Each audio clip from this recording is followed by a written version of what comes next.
We have about 4 weeks left of the court. Opinions are coming fast. We have 5 more to talk with you today. I'm joined once again by my colleague, Senior Attorney Damien Schiff in PLF's Environmental and Natural Law Practice, and Senior Attorney Oliver Dunford in PLF's Separation of Powers Practice. I have to interrupt you, Mr. Thompson. It's our natural resources, not natural law practice. At least not. Well, it could be both. That would be good. We could expand. Yeah. Sorry about that. Well, let's get right into it. We had 5 opinions, and as maybe not foreshadowed last week. Oliver is the. But last week when we joined you, we were talking about redistricting and how the Alabama 3-judge district court had post-Calais once again found a Section 2 violation. And I was here lamenting that, you know, when the Supreme Court leaves open that slight door ajar, that they're going to run a Mack truck through it. And sure enough, it took all of 30 days for the district court to do that. Finding that notwithstanding the Supreme Court's reimagining of the Gingles factors and the Section 2 violation, that there was still all of that proof in Alabama, and didn't know what was going to happen there, if the Supreme Court would revisit this hot topic. But sure enough, the Alabama Attorney General filed a motion to stay, and I think that motion had actually been filed by the time we were meeting last week. And the Supreme Court very quickly turned around and smacked down the lower court, holding that it did not follow the new guidance from Calais. You guys surprised by how quickly the Supreme Court acted on this one?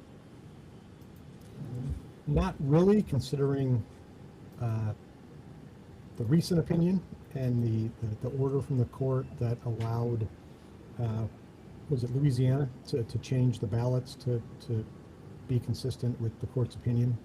And, yeah, Calais was Louisiana.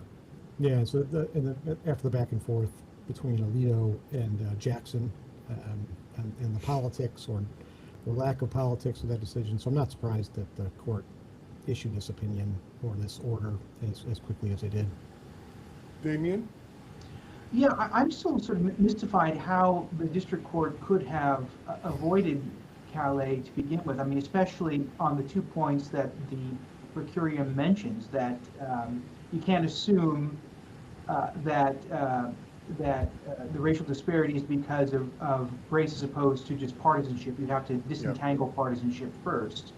And secondly, you have to produce a map that achieves the other goals. And the court says that, well, you know, they had a legitimate goal of, I think it was some sort of geographic concern about keeping the Gulf part of the state sort of together.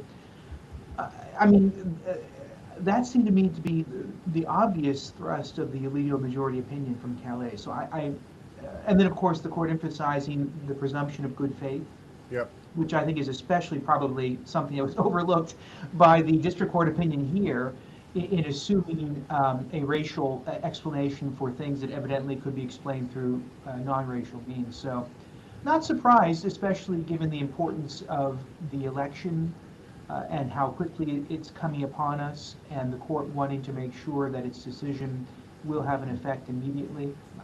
I think that makes sense. Yeah, the one thing, you mentioned most of the factors that the Supreme Court said that the district court did not consider. The compactness of a certain geographic region, the presumption of good faith, but also and how you have to disentangle party from politics. They said, what did the court say? In the map point, but also that they wanted to keep. They didn't want to have incumbents compete against each other, which, right, you know, these are sort of obvious things that you can see at first blush, and the court nevertheless found a renewed Section 2 violation. I mean, maybe I'm going to eat my words. So, I mean, I thought that this would be the door being ajar would be driving the Mack truck through, but it seems like the court is not going to tolerate papering over its opinion in Calais. It came back with a decision within 5 days of the district court, maybe a week. So I'm glad to see it, frankly. I'm glad to see that the court had the conviction here to, notwithstanding all of the, tumult from its Calais opinion and the Jackson concurrence heard around the world, where she wasn't joined by any of her colleagues, saying that the court is now partisan, and the court just went right back at it and said, no, we're not going to tolerate not following Calais. We meant what we said. So glad to see it. The dissent makes a lot of the presumption of good faith thing, and I think they say there should be no good faith here because the state defied the district court's order. It disagreed with it and kept on going forward, which, I mean, the amount of times that I've disagreed with the court order it seems like a lot to presume that that is racial discrimination just because you think the court got the decision wrong. Well, I mean, presumably Alabama thought it got it wrong by saying that they used race, right? I mean, that's the whole thing is we think you got it wrong because you're inappropriately pinning the race rationale on us. Right.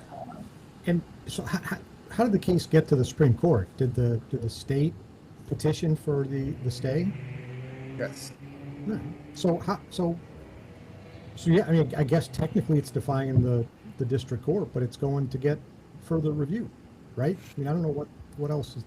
Well, there's also, so this case has a long history. The redistricting happened in 2020. There was one attempt. There was a preliminary injunction that I think went up to the Supreme Court where they sort of reinforced Section 2 back in 2022 or 2023.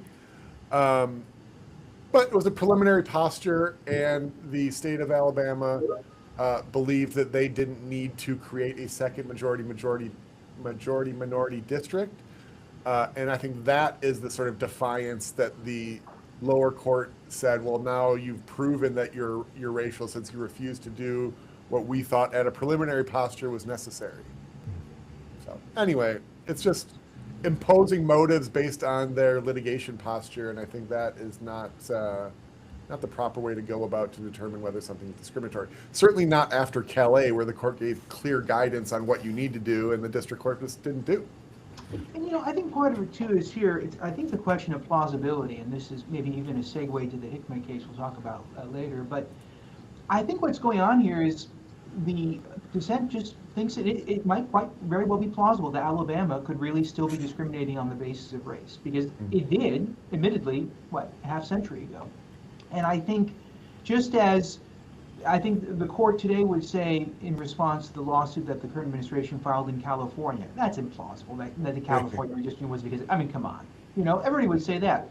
And I think that's kind of what's motivating the majority here. It's that, yeah, enough time has passed that we just really think it's just not plausible that this is going on, especially given all of these other non-racial explanations. So you wonder how much longer those who are in the dissent's camp will continue to entertain that contrary narrative as something plausible. Yeah. Yep. And the Supreme Court has refused to hear these partisan gerrymanders in other states, in Texas and in California, regardless of the partisanship of the state legislatures drawing those lines. And I think that's consistent. Well, why don't we then transition to Hickman, Damien? This was a published opinion. I should say that the Allen opinion was a per curiam with a dissent from Justice Sotomayor. But now we move on to a majority opinion penned by whom, Damien, and what is Hickman all about? It's a unanimous opinion written by Justice Jackson, and it concerns the extent to which a generic drug producer can be liable for patent infringement. It's a little complicated because there are really sort of two bodies of law going on here. One is the body of law of patents and what you can do to patent a drug and what you can do to avoid being liable for infringing that patent.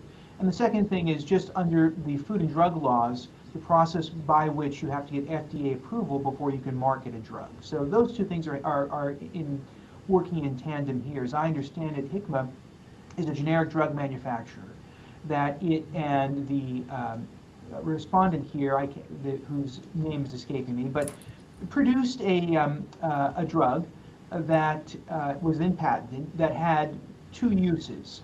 One use was to address a condition where you have very, very high triglycerides. And the second use, which was kind of developed later on, was to treat heart-related issues that are suffered by those people who also suffer from this triglyceride issue. So to make a long story short, Hikma obtained authorization from the FDA to market a generic version of this drug to treat this rare triglyceride issue. And that use of the drug was not a patent infringing use. The trouble is, though, that doctors were also prescribing this Hikma generic drug for the off-label cardiovascular use. And the question is Hikma liable for facilitating the infringement of the respondent's patent by basically allowing doctors to prescribe their generic drug for the off-label use? And the majority opinion, the unanimous opinion by Justice Jackson, basically says, contrary to the Federal Circuit's recent case law, which looks at this from the reasonable doctor's perspective, like what would a reasonable doctor do upon reading this label or looking at the manufacturer's press releases? Of course, no, that's the wrong frame of reference. The frame of reference is, where's the affirmative act from the drug marketer that is inducing the infringement? It can't just simply be inaction. It has to be an affirmative act. And so she goes through the various things that the respondent manufacturer offered and said that none of them was adequate. The fact that the label doesn't affirmatively say, no, don't use this for the off-market use.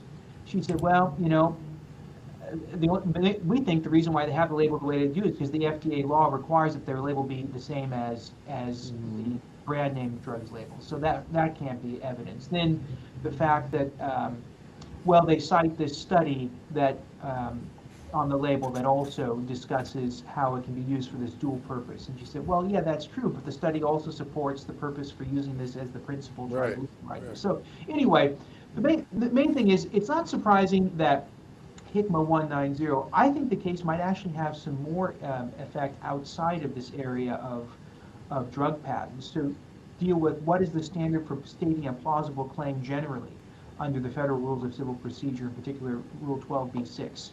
And this do you think that this strengthens or makes it more difficult to state a plausible claim, or makes it? I agree, because the opinion talks a lot about distinguishing between mere possibilities and plausibility. And, you know, that may not be new language, but I think a lot of us had always thought that, well, the plausibility distinguishing issue goes more to, are we talking about, well, is it possible that Martians could come and have caused the injury, right? I mean, okay, that's possible in a sense, but it's truly implausible. But that's not really what the defendant manufacturer was arguing. I mean, to me, it doesn't seem at all implausible that a doctor would certainly act a certain way based upon what label did or didn't contain.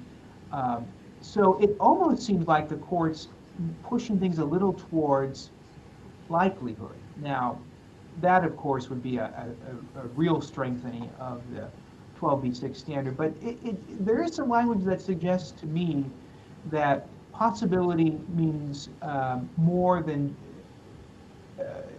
simply excluding the space alien explanation. It might also be excluding a physically, chemically possible, explanation that just seems very, very unlikely. Well, interesting. There you go. There's your practitioner tidbit for having read a patent case. That is somewhat disconcerting, frankly, for a civil rights plaintiff who often is fighting 12b-6 motions. Although our typical 12b-6 motions at PLF deal more with like the legal theory isn't good enough to state a claim rather than the facts you pled aren't stating out the claim, which this sounds more like there's some sort of dispute of fact of what the doctors are doing here. Is that right? Well, certainly, I mean, the the only affirmative acts that the brand name drug manufacturer could point to were all affirmative acts that were either otherwise required under federal law, labeling law, or were sort of industry standards. So, for example, the defendant or the brand name drug manufacturer said, "Oh, we object to the fact that they described their drug, Hickman described this drug as the generic 4-hour drug." And Yeah. just says, "Well, I mean, that's just how it's always described, right? That doesn't necessarily mean that by saying generic, we're now saying nod, nod, wink, wink. You can use this for off-label Yeah. use." Yeah. So. Anything to add to Script Tech, or not that Script Tech, that's Hickama, Oliver? No, it's just another example of the radical pro-business approach of the Roberts Court. Right. Interestingly enough, the Wall Street Journal in the editorial page this morning cites this case, among others, as demonstrating how that pro-business characterization of the Roberts Court is fatuous. Yeah.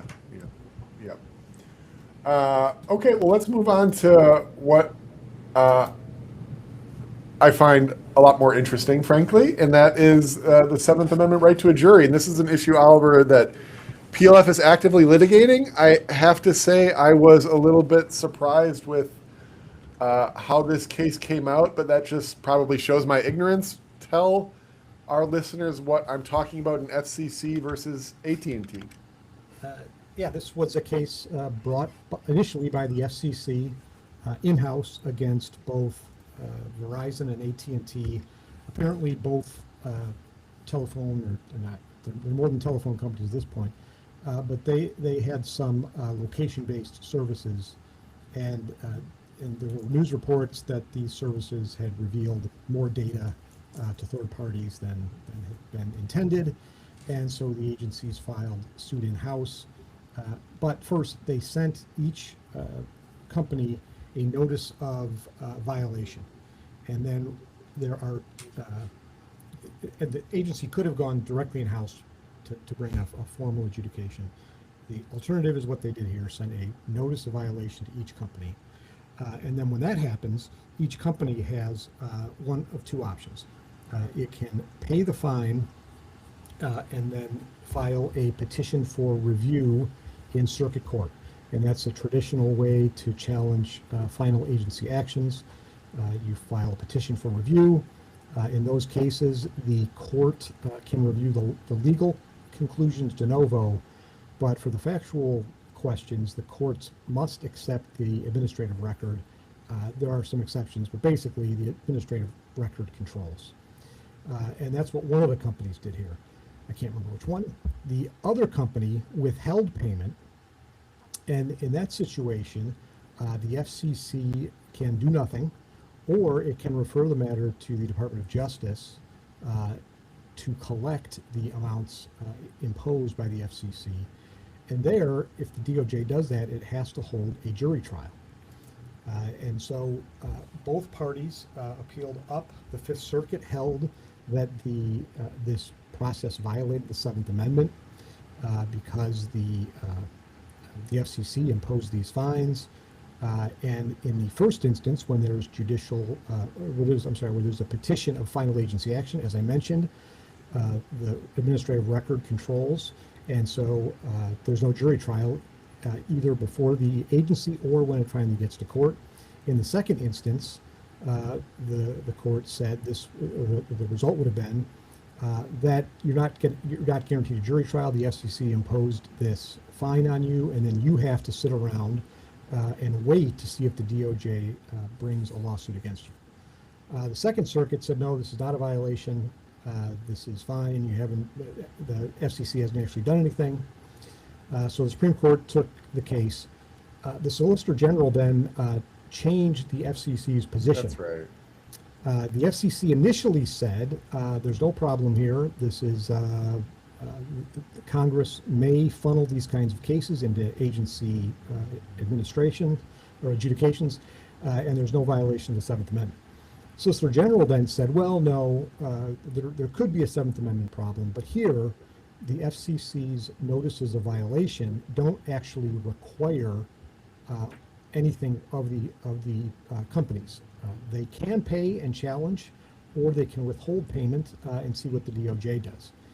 And what the Supreme Court concluded is that, based on the Solicitor General's concession, is that these regimes, or this regime, does not violate the Seventh Amendment. And that's because it agreed, or it took the Solicitor General's word for it, that the FCC's orders did not immediately impose the fines, and therefore it did not make any findings of fact that would have imposed the fine. And before the government can collect any of the fines, a jury has to make the factual findings. And as the court pointed out in the footnote, it also has to make the legal showing in court.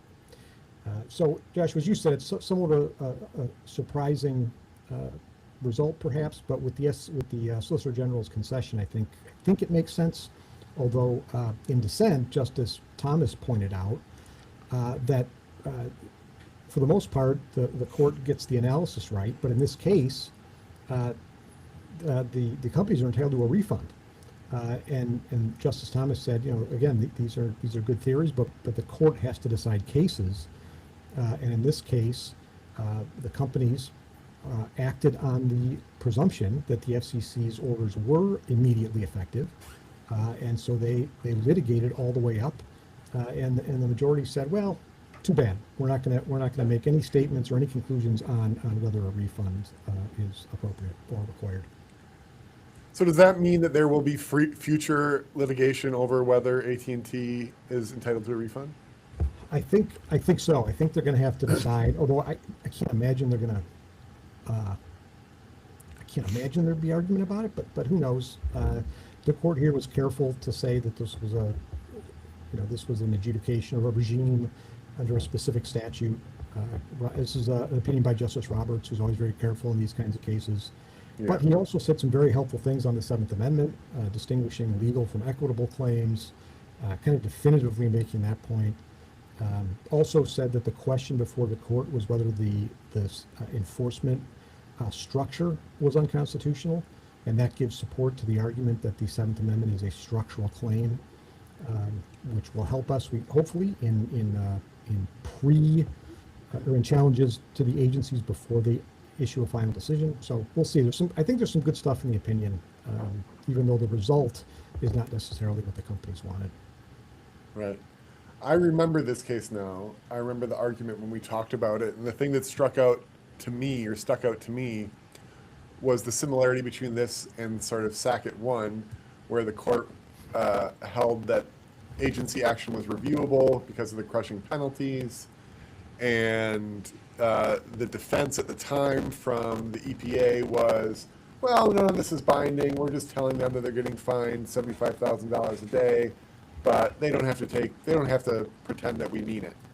They can always just sue over it, or they can always wait until we sue them over it. And I think, Damien, I don't want to put words in your mouth, but your response was that was a little bit different because they were just seeking the right to get into court to challenge the order, not the imposition. And here they're saying, well, let me not put words in your mouth, and you tell me why Sackett doesn't apply here as such. Well, for one thing, the EPA never backed down from the legal consequences that it contended the compliance order had. Whereas here, as Oliver was explaining, the government did back down quite a lot. And essentially, by the time all the concessions were over, the only legal effect left with these FCC notices of apparent liability are basically that they enable the Department of Justice, if it wishes, to bring a civil enforcement action. But that's it. Whereas in Sackett, the EPA consistently maintained that yes, it did have independent legal consequence. They just thought that either the consequence wasn't sufficiently materialized to justify a lawsuit, or that Congress had decided that regulated parties shouldn't be able to seek judicial review. of the consequences of the order, at least not in the way we were trying to seek review. But I agree with Oliver. I think this case demonstrates that the court is still interested in expanding upon the Jarkissi decision from a couple of terms ago. And I think suggests maybe expanding in such a way that the entire concept of administrative penalties may soon no longer exist. I mean, I thought it was notable that Atlas Roofing, which is the locus classicus of the administrative penalty regime, the decision from the 1970s, wasn't even cited. And that's really the only decision that gives the government an argument as to why administrative penalties should be litigated to any extent definitively in an administrative body. And that's especially important here because with the Jarkissi case, you know, there was a big emphasis placed on the fact that, well, this is really just a common law fraud action with some statutory trappings, but it's really, in essence, common law fraud. And that's why it really can't be brought administratively. But here, this notice of apparent liability for violating the federal communication laws about privacy, I mean, there's no clear common law cause of action there. The only thing that makes it common law-ish is that it's an action in debt because the sovereign is trying to collect a penalty.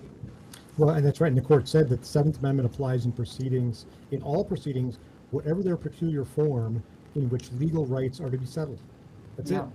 So that it really pushes the analysis much more towards the remedy. The court always said the remedy is more important than the common law analog. And here it says pretty much that the remedy is all but dispositive.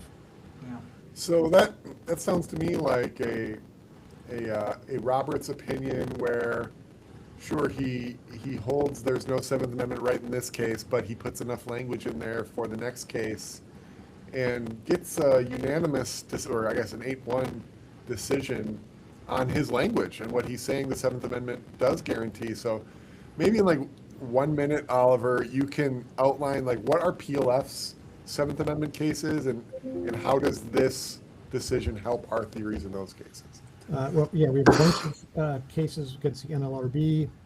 We have a case against these horse racing authority entities, which is ultimately overseen by the FTC. And in these cases, there are, at least in the horse cases, there are penalties. In the NLRB cases, it's more comparable to OSHA perhaps than to just a regime of imposing fines. But in either case, it seems like we will be able to in the future push what I just said before, that the remedy here clearly moves the case into the legal side of the legal equitable divide, and we do not need to focus so much on finding a common law analog. And even before this, the Jarkissi said it doesn't have to be an exact match. Other Supreme Court cases had said that. And we just had Josh Robbins argued our Serpi case, which is one of those horse racing cases, on Tuesday. And the other side and the judge were pressing Josh about the, I don't see a close analog here. I understand it doesn't have to be precise, but I don't necessarily see a close analog. And so I think that opposition to our argument becomes a lot weaker. Are we going to be filing a notice of supplemental authority? Definitely, and I also think that this case could help our arguments that even the equitable case claims, even when the relief is equitable, should be in an Article III court, because whether you're in equity or at law, an independent fact finder has to exist. So if it's a legal claim, the jury has to make the facts or find the facts. If you're in an equitable claim, a judge has to find the facts. And in either case, if you go, as I mentioned before, upon judicial review, the administrative record is all but set, and so the jury does not make the key findings. So I think this could have an effect beyond even the jury trial. Could have an effect on Article III cases more generally. We should also mention too that there was a brief discussion of the unconstitutional conditions doctrine and the PLF win in Kuntz. That's right. From a little over a decade ago, where the court rejected the AT&T argument that their right to a jury trial was being unconstitutionally conditioned. And I think the court's probably correct on that because the right to a jury trial only arises once you get to a stage in a proceeding where there would be fact-finding. And the court's point here was that, well, we haven't got, this notice doesn't entail any definitive fact-finding, so. Yeah, it was correct based on the court's premise, based on the Solicitor General's concession. Right. Yeah. Well, let's move on to the second, less exciting administrative law case of that came down. This is Scriptech or Sriptech. Sripech, I think. I don't know. Sripech. Mr. Sripech was accused by the SEC of various securities violations. The SEC sought and obtained, among other things, disgorgement. And disgorgement has it's a more recent common law form of relief. And for a while, the SEC statutes did not include it, or the securities laws did not include it. It was a court-created remedy. Previously, the court had said it is equitable, and then after those decisions, Congress amended the laws and expressly provided for disgorgement. And so now the question before the court was whether the SEC had to identify victims of the securities fraud in order to obtain disgorgement. But the court really did not say a whole bunch here, and the way it framed the issue is interesting. It said, we took the case to resolve whether the SEC must show an investor suffered a pecuniary loss before it could secure disgorgement under that new statute. And it said, to answer that question, we can simply assume without deciding that disgorgement remains an equitable remedy. And so the court went on to explain that remedies in equity do not necessarily require a pecuniary loss. And the measure of the award is based on the wrongdoer's unjust gains. So in this case, Mr. Sripech gained some money through fraud, even if none of the investors actually lost money. Disgorgement can still require Mr. Sripech to disgorge those ill-gotten gains. Justice Thomas dissented in this. No, he what did he do? He either concurred in judgment or dissented. He concurred in judgment. He dissented in the other case. He concurred in judgment. He said that basically what the court has decided now is that disgorgement is a legal remedy. It's effectively a penalty, and therefore a jury henceforth is required. We'll see what happens. There's a lot of, not a lot, but there are a number of open questions. We're representing Matthias O'Meara in the 10th Circuit. And he was found liable in a separate case. We're litigating a tangentially related issue. And in his case, there were two clients that supposedly were not harmed, but anyway. So the question is whether the SEC can continue to recover the disgorgement. The SEC in his case ordered both a penalty and disgorgement against him. But the two clients at issue didn't suffer any loss. And so does that become a double penalty in that case? Now, it was in court, so there's no jury question at issue, but there's an interesting question about how much the SEC can recover through disgorgement going forward. You're muted. Who wrote this opinion? This was Gorsuch, and it was unanimous opinion with Thomas concurring in judgment. So, did we file in that case? We did on behalf of our client. We made the point that we thought there should be victims because of the nature of the way that, again, we think it's just duplicative of penalties, and so yeah. but that question wasn't really addressed. So we'll have to see.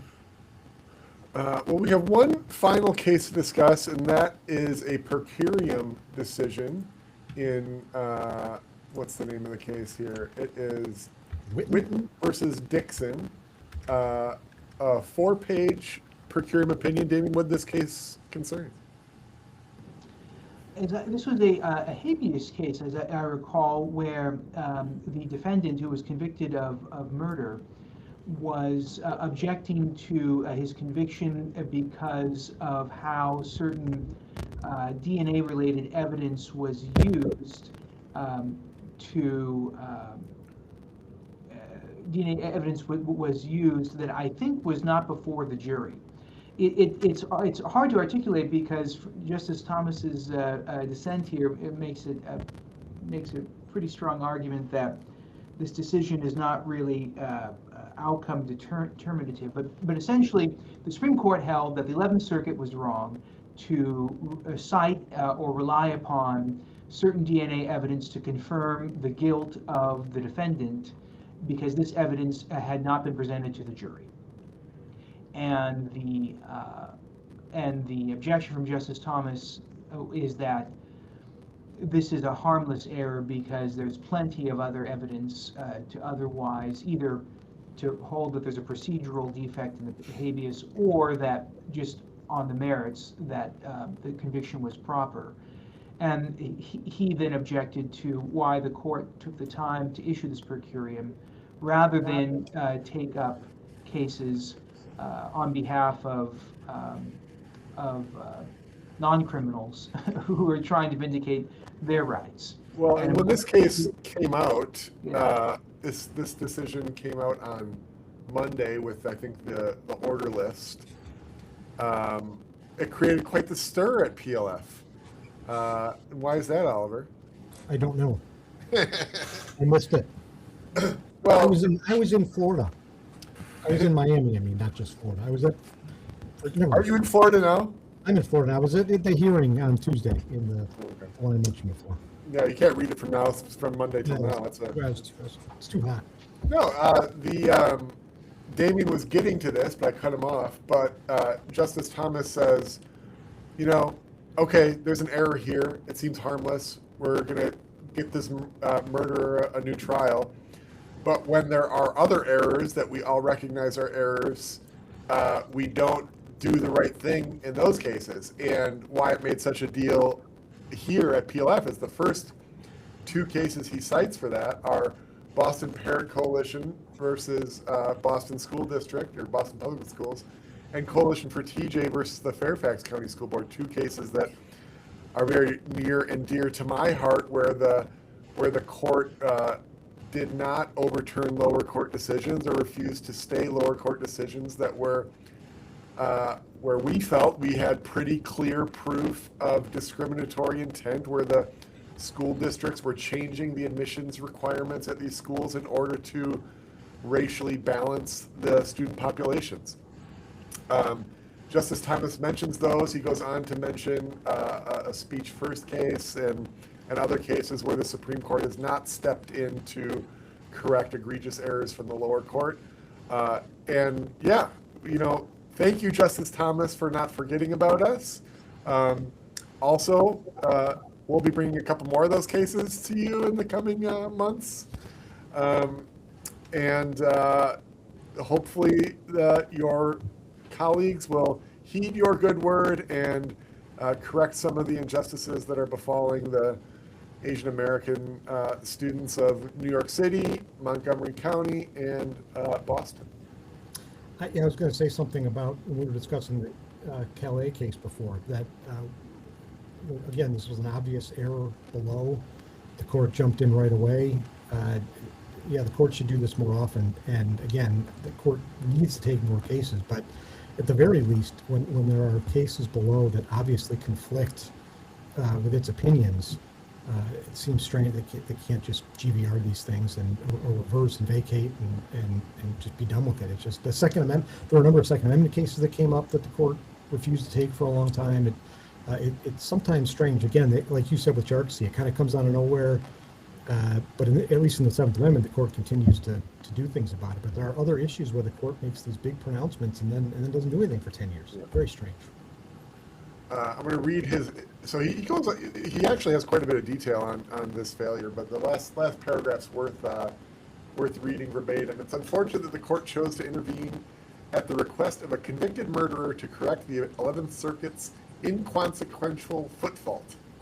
What makes it even worse is that the court does so even while it refuses to correct far more consequential errors for law-abiding citizens, such as the discriminated against families in Boston. Hear, hear. Yep, very good. We had one cert grant this week. That was Maxwell versus Thomas. Now, Oliver, I know you are well read up on Maxwell versus Thomas, so let us know what it's about. No, I think that came out when I was in Florida. So Maxwell versus Thomas, as near as I can understand, it is a prisoner who, it's called the First Step Act, which you can do certain things in prison in order to not lessen your sentence, but get the back end of your sentence in like a halfway house, where it's like a less onerous confinement. And the question is whether someone who claims they have accumulated these First Step Act credits, but the government disagrees that they have accumulated those credits, is that like a habeas petition, which usually deals with confinement? Because as I understand it, the government's response is, well, either way you're confined, so this isn't habeas. You just want a different type of confinement. And I think the petitioner's point is, well, this should still qualify for habeas relief. Something along those lines. I may be getting the details wrong, but that's in essence what the debate is about, is whether this First Step Act credit, how you can sort of reach the courts to challenge whether you have accumulated enough First Step Act credits. So Oliver, after you are arrested and put in federal prison, you may want to follow how this case works to get your First Step Act credits. Keep my options open. You know, the court does seems to take a habeas case every year too, or a couple every year. It's one like the arbitration and ERISA. For whatever reason, they seem to take these cases. Yes, sir. All right. Any other Supreme Court opinions, news that you guys wanted to mention? One thing, or I'll let you guys answer first. Yeah.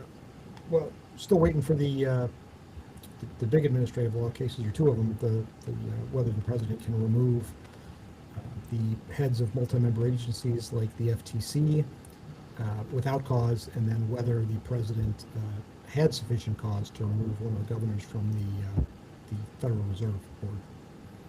Right. Still out there. Damien, any cases you're still waiting for? Well, Pung versus Isabella County. PLS. One, the birthright citizenship. Birthright citizenship. One. There's the. And also to the Monsanto case, the Roundup case, whether yep. whether that products liability action is preempted by FIFRA. And isn't the case about like the election day still out there? Oh yeah.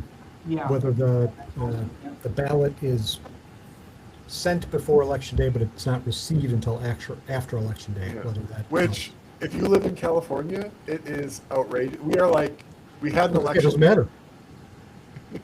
No, I mean we had an election here. What, on Tuesday? We still they're not even at 50% of the ballots counted yet. It's completely ridiculous. Yeah. It's like we're in the Banana Republic here. They can't count the ballots like the rest of the country can count them. It's nonsense. Well, they didn't know it was going to happen. Yes.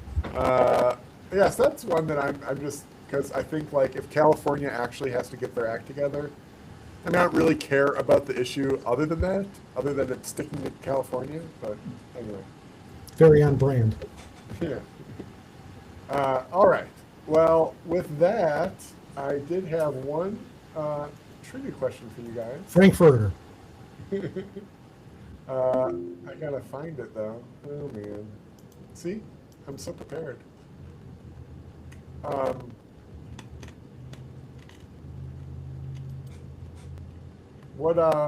here we go. The Supreme Court, the Supreme Court has met in 3 different cities. This is the easiest part of the question. What are the 3 cities it's met in? New York, DC, and Philadelphia. Very good, Oliver. Now, if you want to say how many different places the Supreme Court has met, how many do you think that is? At least 4? Damien? More than 4? There's certainly at least 2 in maybe even 3 in DC. At least 2 in DC. Right. But so I would say at least 4, but I don't have any good knowledge beyond that. Well, what are the 4 that you? Well, it's actually 11. Wow. Where was the first place in New York City? Wall Street. Damien? No idea. The Royal Exchange, Oh, which I don't even know what that is. Do you know what that is? no. Sounds like Wall Street, though. So That sounds like Wall Street, right? I'll take credit for it. And in Philly, where they met for 9 years, 1791 to 1800. Independence Hall? Yes, that was the Oh, wow. second place the Supreme Court met. And they also met in Old City Hall in Philadelphia. So that would be the third place. And then they've met in 8 places in D.C. 8 places in D.C. The committee room in the Capitol, a temporary chamber in the Capitol, the basement known as the Old Supreme Court Chamber, which is probably the one that you are all familiar with, where it met for 50 years up until the Civil War. But they did have a temporary quarters in 1814 after. In 1804, after the War of 1812, when the Capitol After burned the down? British burned down the city. Yeah. There's also the old Senate chamber. There was an overflow space in the old Senate chamber. And they've been in the current United States Supreme Court building since. Well, it was Taft, right? 1933. That's not Taft. No, but didn't Taft push for it because, right? I brought up Taft before it was way off, so maybe I'm just Well, okay, so Damien says 1933. You take the over or under on that, Oliver? over, but I think just barely. Yeah, 1935. Very good. All right, boys. Thank you for your time and attention to the Supreme Court.